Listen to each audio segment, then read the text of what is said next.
It's time to break down the biggest stories of the day. This is the top 3 stories of the day on KSLSports.com. On 97.5, the KSL Sports Zone. Jake and Ben, 97.5, the KSL Sports Zone. Jake Scott, Ben Anderson, thank you for making us part of your day. Want to remind you about Win Ticket Wednesday every week here on the KSL Sports Zone. This Wednesday, it's going to be a good one. Tomorrow, tickets to The Offspring in the Supercharged Worldwide in 25 tour, September 6th at Utah First Credit Union Amphitheater. The Offspring with special guest Jimmy Eat World and Newfound Glory. Get your tickets now at livenation.com or listen to the KSL Sports Zone all day tomorrow for your chance to win. You know what, in all honesty, I love Win Ticket Wednesday because I remember times on this station where we didn't have access to any tickets ever for anything. Yeah. And now, thanks to our great relationship with the good folks at Live Nation, we have too many tickets. Man, we blow it out every Wednesday. Yeah. That's awesome. Speaking of that, now we're doing Free Ticket Friday. What's that? This Friday, you can win tickets to Dierks Bentley, the Broken Branches Tour coming to Utah First Credit Union Amphitheater on July 31st. Get your tickets at livenation.com or listen on Friday. It's amazing. Yeah, it's pretty dang cool. All right, top 3 stories of the day at KSLSports.com. Brought to you by J. Brooks Jewelers. Cherish your love with J. Brooks Jewelers. Explore their expertly crafted engagement rings made from the finest materials. J.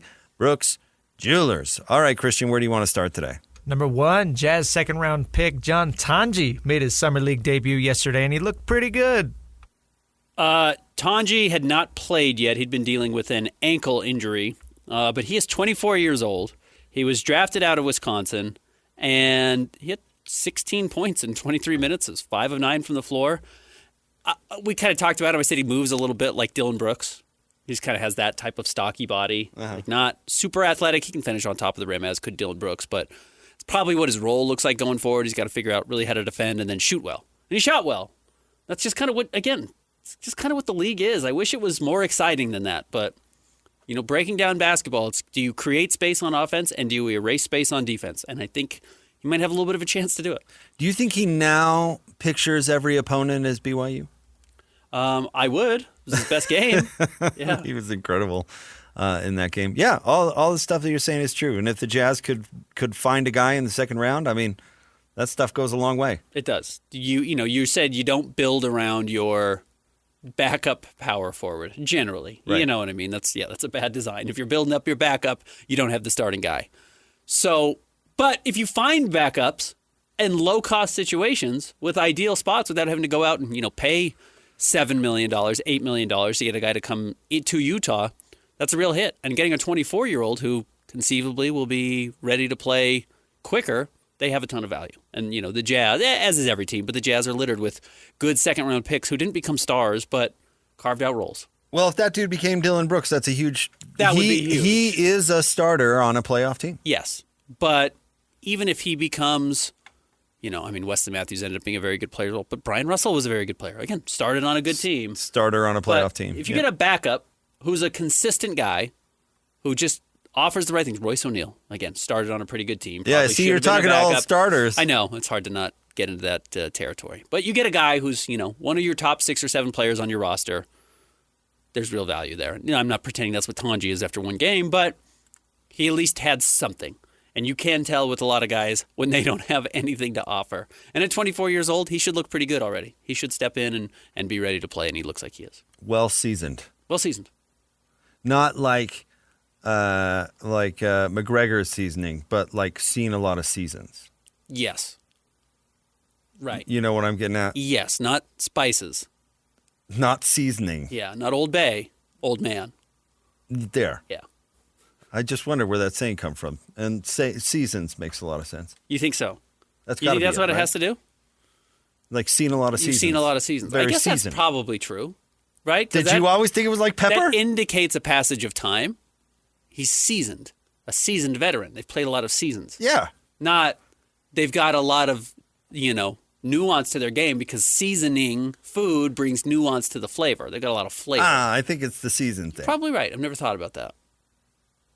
Not What is Lowry my- seasoning salt. Not that. Yeah. Not a little paprika on there. Sure. What's your favorite seasoning? You should get. There's no such thing as lemon pepper, so throw that out if you have it right now. There's no such thing as garlic salt. If you have it in your kitchen, go home and just punt it. Punt it into the middle of the road. What is it? Just garlic or just salt? Use garlic powder and use salt, but don't use garlic salt. It's Why not a not? thing. Because they're not the same thing. They're not. It's garlic with salt in it, dude. It's stupid. It says it on the label. Get rid of it. Throw it out of your house. I bought my daughter fry sauce yesterday. Because they're not supposed to be put in one-to-one in every recipe. That's so stupid. Your take is, well, you've got ketchup and mayonnaise at home. Why did you buy fry sauce? Because if you actually look in that, and that's not what fry sauce is, but people have pickle juice in it. There's all sorts of different things that go in the actual fry sauce. And my daughter complained that it had too much ketchup, like immediately. Yeah, she knew. Yeah, but so that's the she thing. would share your take. But to me, it's just whatever. Recipe is identical garlic powder and salt content? That's crazy. Don't do that. I've seen recipes that call specifically for garlic salt. Maybe one and one. You haven't. I have. Yeah, on top of your chicken nuggets. Like no, why would you put garlic flavor. salt on chicken nuggets? That doesn't make any sense. Yeah, right. It doesn't. The same reason it doesn't make sense to put lemon pepper or garlic salt on anything. Just do it separately. Get garlic. Here's what you do. If you're a young man right now and you're listening to the show and you're thinking like, I might have a date at some point in my life and I'd love to cook dinner. What do I need to have? And you're worried that you're going to go spend $50 on seasonings to be well seasoned. Go buy yourself good salt, which good salt is like sea salt or whatever, in a grinder. Get pepper in a grinder. Onion powder, garlic powder, paprika. You're exactly right. Those are the things. You have those things, you'll be fine. Use real garlic when a recipe calls for garlic. Don't use garlic out of a jar. I still use it sometimes. But when it calls for it, do that. And then put an onion in everything. You'll be fine. Everything will taste better. And real butter. Get real butter. I know it stinks. I know it stinks to buy expensive butter. No one likes to do it. But buy real butter. Don't listen to Ben at all. It's ridiculous. Just throw some garlic salt on it. You're going to be fine. It's going to taste terrible. The word seasoned originally referred to adding spices to food, but it evolved to mean experienced and knowledgeable through long exposure to something like the phrase seasoned traveler. So it doesn't have to do with seasons past. It does not. It has to do with seasoning. What a waste of 5 minutes. Who knew? What waste? What are you talking about? That's fascinating. That is something. All right, what's next? John Tonje, well seasoned. Christian just is saying that because he wants to get to him. He wants to get to his portion. Okay, I need Christian. my airtime. Okay, go ahead. What's next? Number 2, we know Jake Retzloff will not be back to BYU next year. So where does their quarterback room rank amongst the Big 12? So this has been a big talking point. Does BYU have the worst quarterback in the Big 12? Let me flip this on its head. Are you confident in who the best quarterback is in the Big 12? Do you have any idea? Oh, there's several candidates, right? Yeah, that's kind of a problem, though. No, it's not a problem. That's a good thing for your league. It's okay to have good quarterbacks. There is not a clear-cut dominant quarterback here. No, and I honestly, I do. I think that's a good thing. And there's different styles of quarterbacks, too. I think that's all actually a good thing. Let me get back to the worst quarterback, though. Like, does BYU has the worst quarterback situation? That's a dumb question. We have no idea. Yeah, right. We have no idea. So anybody telling you right now that BYU has the worst quarterback situation has no clue. Because Urban Meyer picked Brett Elliott over Alex Smith. You know what I mean? Yeah, yes. Who knew Alex Smith was even on the team? And then Urban Meyer picked, and I'm being hyperbolic, obviously, and Urban Meyer picked another guy and had the number 1 pick in the draft. Yeah. Now, I'm not saying that McKay Hillstead is the number 1 pick in the draft, but we saw him a little bit at Utah State, and what we saw of him there was pretty good. But honestly, we have no idea. We had no idea Jake Retzloff was as good as he was, right? We had no clue. That's got to be the frustrating part for the coaching staff at BYU is they went from, okay, for at least a year, we have a quarterback. We don't have this thing up in the air. We don't have this huge decision and evaluating all this stuff. We've got some continuity. And then that went right out the door, and we're back to, man, we really have no clue. We certainly know more about Utah's quarterback situation, even though the offense is new to Utah. And we have no idea how he's going to look at the Big 12. We don't, but we've got a pretty good idea of what he's going to look like. And hey, I'll bet you this, Ben. I'll bet you a donut. Dampier will not stink next year. Like, he might not be all-conference first team, but I'll tell you this, he's not going to stink. He didn't stink at New Mexico. No, I agree. He really showed something to New Mexico. The offense that they're putting in does work. Generally, guys who play well continue to play well. He might not throw for 4,000 yards. I'll bet you a donut he doesn't. I'd bet against it. But he won't stink. He won't be Nate Johnson. Whoa, Nate Johnson's back on the team. His stretch at QB was really Isaac rough. Wilson's was very bad. Was really right. Yeah. Yes, he won't. He will not be that. Yeah. Bet you a donut. He's in the top half of the league in quarterbacks. Okay, I don't know about top half. That's whatever. We're talking about how many? We're talking about 16 teams. But we're talking about the top 8 quarterback in the Big 12. But here's when what's it all interesting. sifts out. A year ago, if we had this conversation, I think if we would have said who's the best quarterback in the conference, there would have been 2 names. It would have been Shedeur Sanders and it would have been Noah Fafita. Noah Fafita enters this year as in the bottom half of the quarterbacks, supposedly in this. Yeah, I get it. In this group of players in the Big 12. So no, I think you saw what he did in New Mexico, which is extraordinarily impressive. That's not ripping up the Big Sky. No offense to the Big Sky. I mean, the Mountain West is a better league and was a better league certainly than that.